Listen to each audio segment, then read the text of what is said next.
ప్రేక్షకులందరికీ నమస్కారం. 2024 సంవత్సరం సెప్టెంబర్ 29వ తేదీ నుండి అక్టోబర్ 5వ తేదీ వరకు గల వార ఫలాల్లో సింహరాశి వారికి ఎలా ఉండబోతుంది, అలాగే ఈ రాశి వారు చేయాల్సిన పరిహారాలు ఏమిటో తెలుసుకోబోయే ముందు మీరు ఏమైనా సమస్యలతో బాధపడుతుంటే వాటి పరిష్కారం కోసం మీరు స్క్రీన్ మీద కనిపిస్తున్న మా గురువు గారి నెంబర్ కి కాల్ చేసి మీ సమస్యలకి తగిన పరిష్కారం పొందండి. ఖచ్చితంగా మీ సమస్య పరిష్కారం అవుతుంది. అలాగే మీరు మొదటిసారి మా ఛానల్ ని చూస్తున్నట్లయితే వెంటనే సబ్స్క్రైబ్ చేసుకోండి. ఇక పూర్తి వివరాల్లోకి వెళ్తే సింహరాశి వారు మంచి ఫలితాన్ని పొందబోతున్నారు. ఈ వారంలో మీ వ్యక్తిత్వంలో ప్రత్యేక ఆకర్షణ ఉంటుంది. ఇల్లు మరియు కుటుంబం గురించి ఆలోచిస్తారు. మీరు పని నైపుణ్యాల కారణంగా మీరు త్వరలో కొత్త పనులు, మంచి పురోగతిని చూస్తారు. ప్రత్యర్థులు మిమ్మల్ని ప్రశంసిస్తారు. రాజకీయ కార్యక్రమాల్లో మీ భాగస్వామ్యం పెరుగుతుంది. మీరు వ్యాపారం కోసం కొత్త వ్యూహంపై పనిచేయాల్సి రావచ్చు. పెద్దల సలహాలు తప్పకుండా పాటించండి. మీరు మీ జీవిత భాగస్వామి నుండి మద్దతు పొందుతారు. ఈ వారం మీరు చెడు అలవాట్లని విడిచిపెట్టాలని నిర్ణయించుకోవచ్చు. ఆది, సోమ, శనివారాలు ముఖ్యంగా పవిత్రమైన రోజులు. అయితే కారణం లేకుండా మనసులో తెలియని భయం ఉండవచ్చు. మీకు తెలియకుండానే రహస్య శత్రువుగా మారవచ్చు. మీ ప్రణాళికల్ని రహస్యంగా ఉంచండి.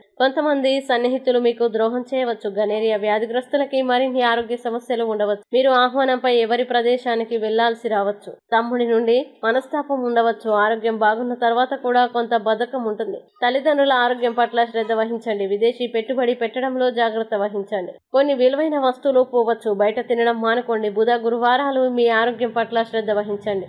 ఇక సింహరాశి వారు ఈ వారం చేయాల్సిన పరిహారాల్ని గనక చూసినట్లయితే శనివారం 7 రొట్టెల్ని, గడ్డిని ఆవులకి తినిపించండి. మంచి శుభ ఫలితాలని పొందుతారు. అలాగే ఈ వారం సింహరాశి వారికి అనుకూల తేదీలు గనక చూసినట్లయితే వీరికి 34 తేదీలు చాలా మంచి రోజులు. ఈ తేదీల్లో ఏ పని ప్రారంభించినా సరే మంచిది. ఈ వీడియోని లైక్ చేయండి, షేర్ చేయండి. మరియు మీరేమైనా సమస్యలతో బాధపడుతున్నట్లయితే వాటి పరిష్కారం కోసం ఒక్కసారి గురువు గారి నెంబర్ కి కాల్ చేసి మీ సమస్యలకి తగిన పరిష్కారం పొందండి. ఖచ్చితంగా మీ సమస్య పరిష్కారం అవుతుంది. ఇంకా మీరు అనుకున్నటువంటి అన్ని పనుల్లో అంతా మంచి జరగాలని కోరుకుంటూ సర్వే జన సుఖినో భవంతు.